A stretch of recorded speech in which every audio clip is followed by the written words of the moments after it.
My name is Barry Erwin. I'm president of Council for a Better Louisiana, which is a statewide nonpartisan organization in Louisiana that works on public policy issues.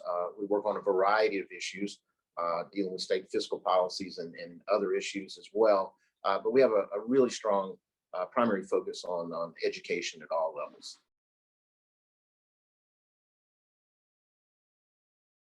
Our project was really to try and provide some more transparency in this time of COVID in terms of what's going on in school districts and schools around the state, particularly when it comes to technology, the issues that the districts are facing, that students are facing.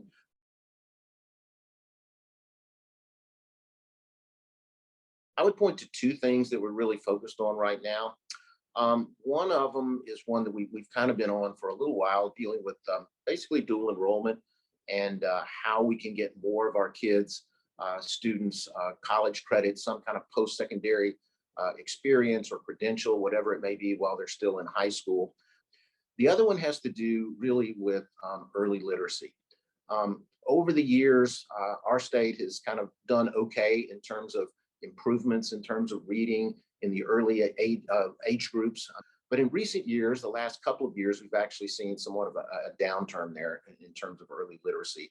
And our scores are actually, they were plateauing and then they're starting to go down. So again, we're trying to put a big focus on that.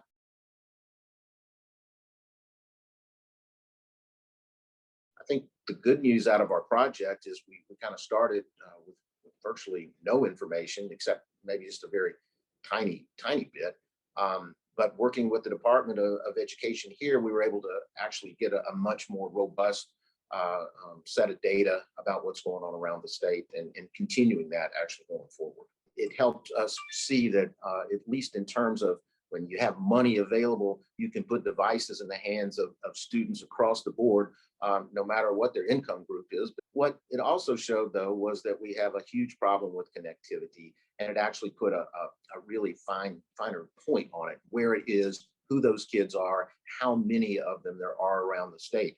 And I think one of the things we learned was the obvious thing that in rural areas, where we have a lot of rural areas in our state, access to broadband or any kind of reliable internet connection is a problem. It wasn't just confined to rural areas. You had urban areas, for instance, in Jefferson Parish, which is a totally urban school district. You had a couple of others that had large urban school districts within those parishes, where they had more than half of their kids that did not have connectivity.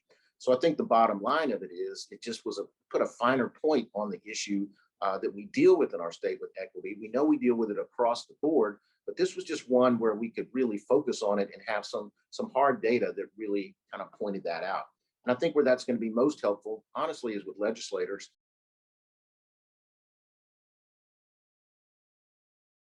I think at the end of the day, we're still going to maintain our assessments. We've certainly put some pause on our accountability piece of it, so that the consequences that were typically there, from the assessments at the end of the year have been put on pause again for this year. That's appropriate. We certainly support that. But we also support the idea that we do need to have the assessments to try and, make sure that the public has some sense of where our kids are, particularly after this, extraordinary, year and a half that we're going to end up having gone through.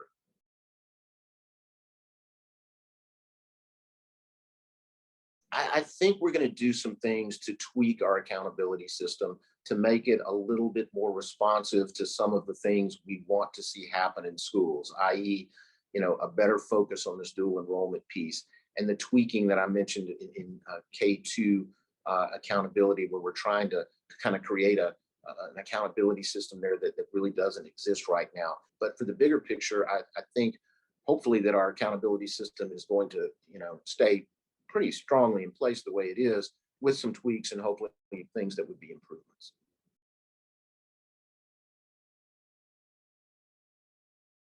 I think what it did for us was that it had a great deal of flexibility that allowed us to take something that we had been thinking about that we wanted to do, where we felt like there was a gap in our state that we wanted to try and fill, and then actually do that.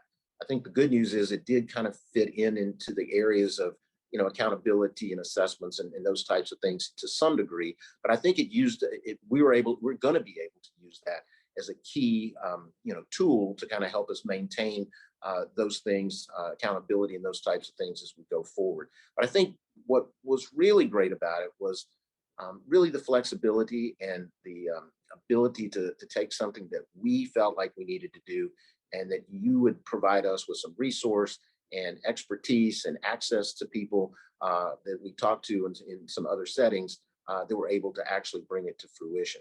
Honestly, I mean, I think y'all did a great job. You provided us with not just financial resource, but informational resource, access to our cohorts, our friends and colleagues in other states, and I just think it's been a really good experience for us and hopefully for y'all too.